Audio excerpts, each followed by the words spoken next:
Okay, in today's video I'm going to go through my annotations for chapter 2 of I'll Give You the Sun by Jandy Nelson. Now the first thing you'll note is that I have put a little red tag here. Okay, now that's because what's being used here in Nelson's book is a non-linear structure.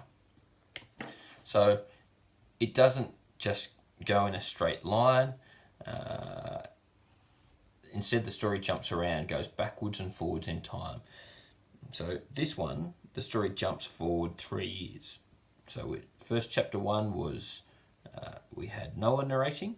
So this is something else that's important to note in terms of structure, that we have 2 first-person narrators. So it jumps forward in 3 years. When we get up to chapter 3, it's going to jump back in time again, okay, to continue on Noah's story. Now, Jude's stories are titled The History of Luck, and it's going to be immediately evident as soon as we start the chapter that Jude is very superstitious. Standing next to my sculpture in the studio at CSA, the California School of the Arts. Now remember, that's important because that's the school that the twins' mother created the competition for them to try and get into. So we know that Jude has made it with a 4-leaf clover in my pocket. So there's the superstition right there. Okay, now here we have Jude. A person in possession of a 4-leaf clover is able to thwart all sinister influences. Now this is a quote from Grandma Sweetone's Bible. Well, look, it's not really a Bible. It's a kind of collection of all these kind of very superstitious sayings that people have kind of added into this book. Now, one of them, that's quoted here on the first page, if a boy gives a girl an orange, her love for him will multiply. Look, that's foreshadowing something that will happen. A boy does give Jude an orange, and she does fall in love with him. Now, a lot of this chapter is going to look at transformation. So transformation of the different characters. So the 3 years that have passed have wreaked enormous changes on both Noah and Jude. Okay, so we find out about Jude's transformation. She communicates that. Now she also communicates transformation that's happened to Noah.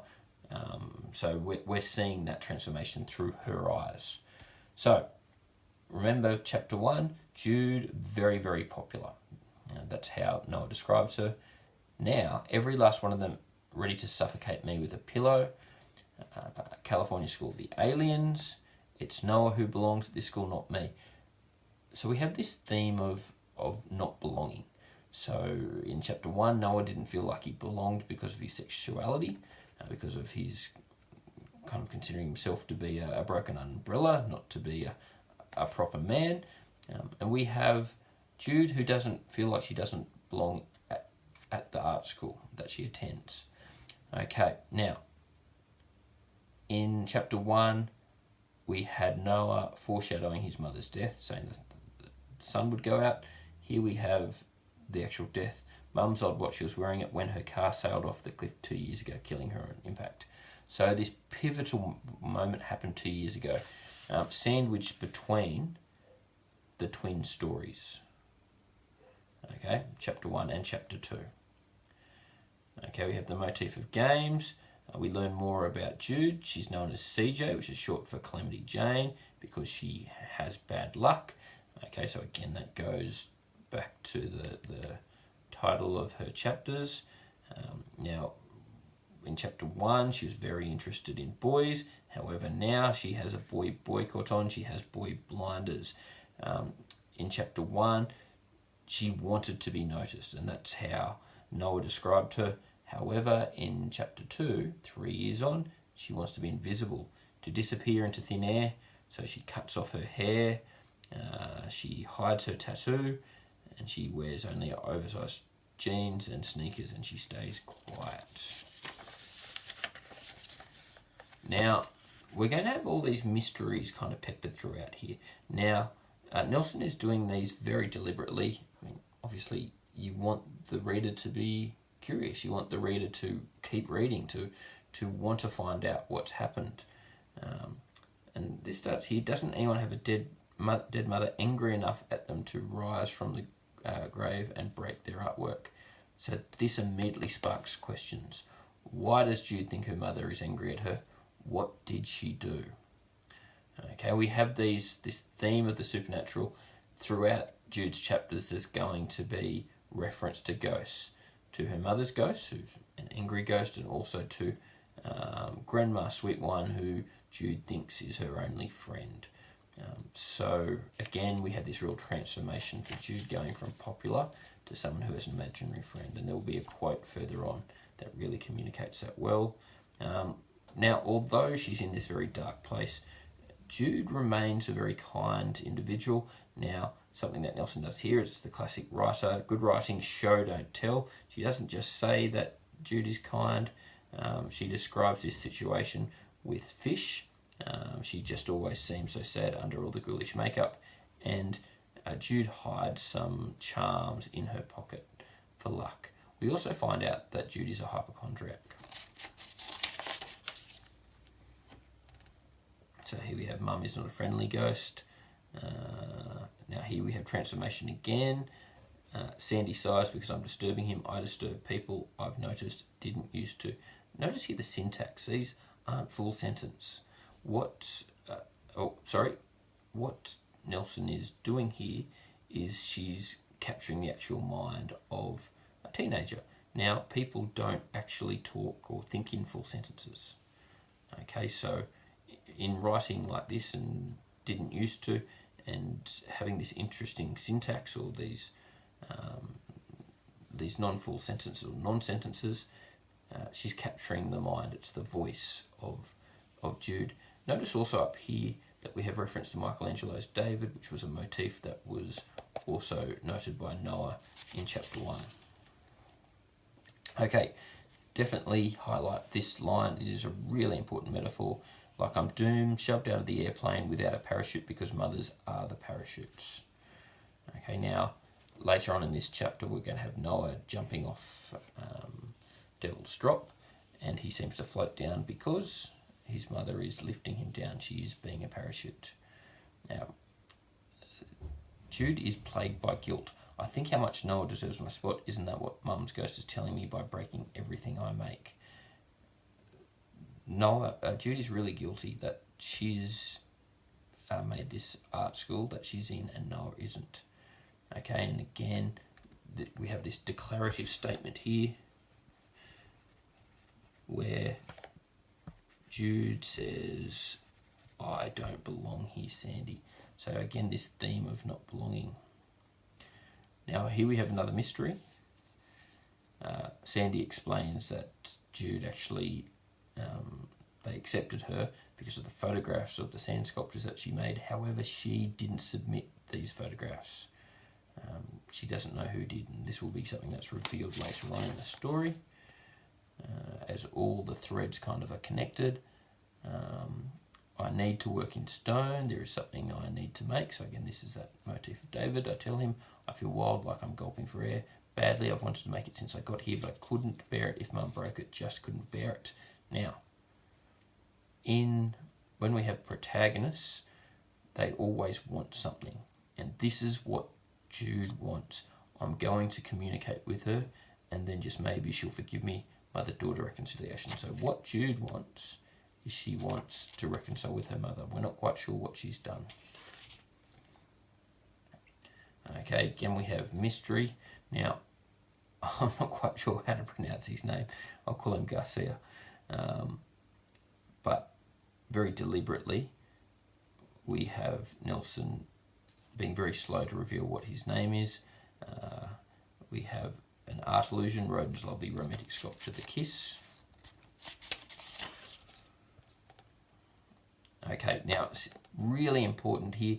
We have the name of the setting, very symbolic, known as Lost Cove. Now, all the characters are lost in some way. Lost in terms of identity, lost in terms of their sense of self. So that is a very deliberate name that Nelson has chose to use. Also notice that the whiteout, that's referring to fog, which is a motif. And again, this idea of being invisible and of being lost. Note that she's very irreverent, Jude. She calls God Clark Gable. Now here we have a quote from Grandma's Bible, which is so important that it's been repeated by the editors and put in enormous writing. In every set of twins there is one angel, one devil. Now there's no doubt that Jude considers herself to be the devil. She's just so guilty. We're introduced here to Jude's love interest, then smiles the most crooked smile I've ever seen, like Picasso made it. So again, we've got this simile and art illusion. And the introduction of this James Dean character, this rebel, who I think is a little bit stereotypical, not particularly interesting. Obviously that's just an opinion. We have description of him, more description. We have Jude actually making this declarative statement describing herself. I'm a Bible-thumping, broken me blob with hypochondriacal tendencies, whose only friend is possibly a figment of her imagination. So again, we have that transformation of Jude from being very popular in Noah's chapter 3 years ago to suddenly being a real loner. I like this quote here, probably quite a bit more interesting to be among screwed up mortals. I like the line screwed up mortals. I think the characters here are very broken and thwarted. Certainly Jude is very damaged as a character. So yeah, I think that screwed up mortals kind of describes a number of the different characters in the novel. We have some more mystery where this man again, we're not introduced to his name, where he just says you're her. But what that actually means he doesn't reveal, we find out later. We have some more description, even the way that he walks. We learn that he has one green eye and one brown eye, like he's two people in one, two very intense people in one. We have that connection between this idea that Noah and Jude, they're twins, they're two people in one, they share the same soul. Noah was drawing them as half people in chapter 1. Okay, now we've noted throughout here that Jude is feeling very guilty. We have some explanation now. What someone says to you right before they die will come true. I was on my way to a party and she said to me, do you really want to be that girl? And pointed to my reflection in the mirror. It was the night before she died. Do you really want to be that girl, Jude? Well, yeah, I did, because that girl got her attention. So we have Jude acting out to get her mother's attention and to get everyone's attention. And then we have the description of Jude's statutory rape. So this is sad and horrible. Okay, because we have to remember that this is 2 years ago, so Jude is only 14 when this is happening. We have sensory imagery,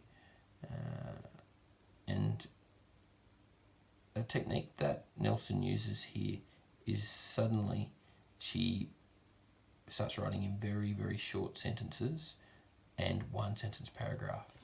And the power of each sentence here, they can't get lost. They're not hidden amongst other sentences. They're there alone. And I think that you could connect that to Jude's feeling of loneliness and her feeling of isolation. She is like these sentences. I think it also means that the importance of them isn't hidden amongst other sentences. But it wasn't, and I couldn't. I didn't know you could get buried in your own silence. This is such a problem for the whole novel, as we find out, that the fact that the different characters don't talk to each other. So this metaphor of being buried in silence, and then it was over, and then everything was. Because after this happened with Zephyr, my mother died. Right after. It was me. I brought the bad luck to us. This poor girl, she blames herself for her mother's death and for everything bad that has happened to her family as a result. This boycott isn't whimsy.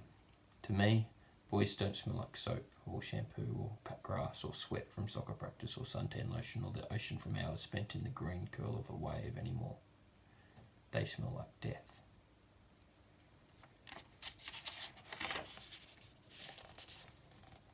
Okay, then we have this description of Garcia, who again, he's transformed as well. So it's not only Jude and Noah who have transformed, this rock star sculptor is also transformed.